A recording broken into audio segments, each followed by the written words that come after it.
So a whole lot of Minnesota taxpayer money has ended up in the hands of the hideous Somalian terror group Al-Shabaab, who rape and murder school children. What could be a bigger story than that?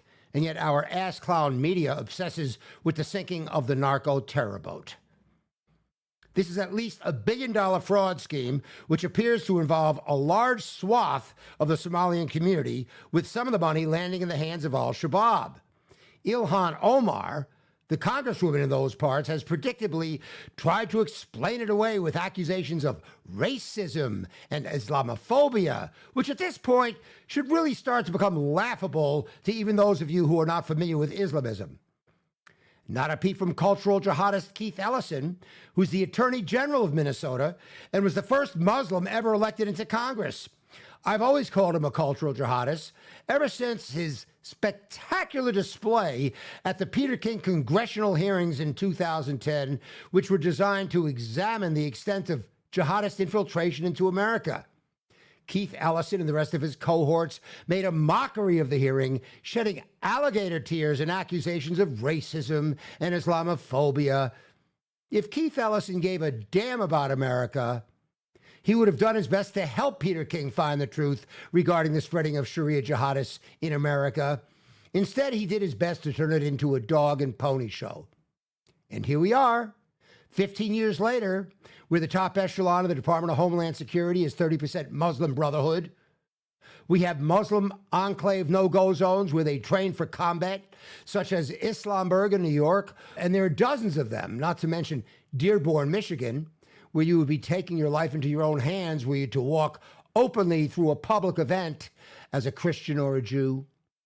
Not difficult to believe when you factor in that Obama had the Muslim Brotherhood over to the White House dozens of times, and President Biden bragged about how he was putting Muslims into every level of government with positions of power. And then, of course, we have this debacle in New York with Bandami, who, if there was any doubt about him being a cultural jihadist, well, he surrounded himself with radicals like Linda Sarsour and that Imam Siraj Wahhaj. The Muslim Brotherhood is a self-avowed enemy of the United States, and Sharia's goal throughout the world is to replace the existing forms of government wherever they infest, including our own United States Constitution. President Trump says he will declare certain factions of the Muslim Brotherhood as a terrorist organization, which is a great start. But he'll need to declare the entire Muslim Brotherhood as terrorists, along with CARE and their alphabet offshoot groups such as MSA, MAS, ISNA, ICNA, etc., etc. There are dozens of them as well, and they're responsible for much of the chaos we see in our streets today. Now, Governor Abbott has boldly declared the Muslim Brotherhood and CARE as terror organizations that he wants shut down in his state, but CARE is doing what they do best. They're doing what they always do to anyone who's on to them.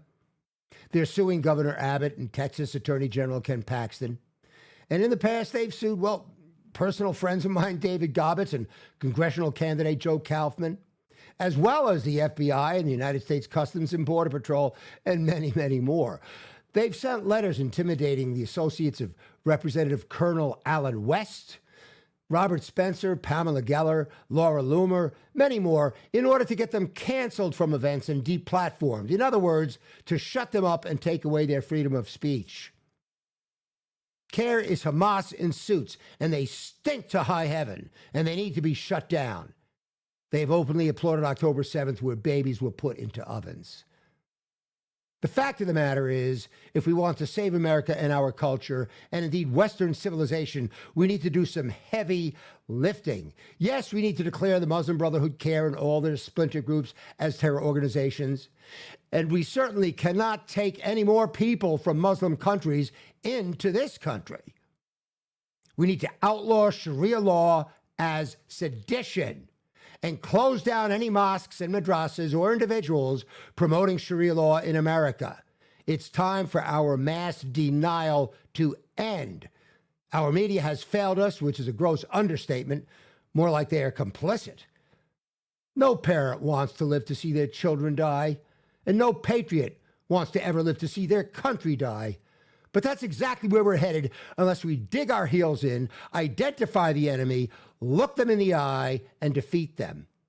And don't worry, if they call you an Islamophobe, you won't melt. Believe me.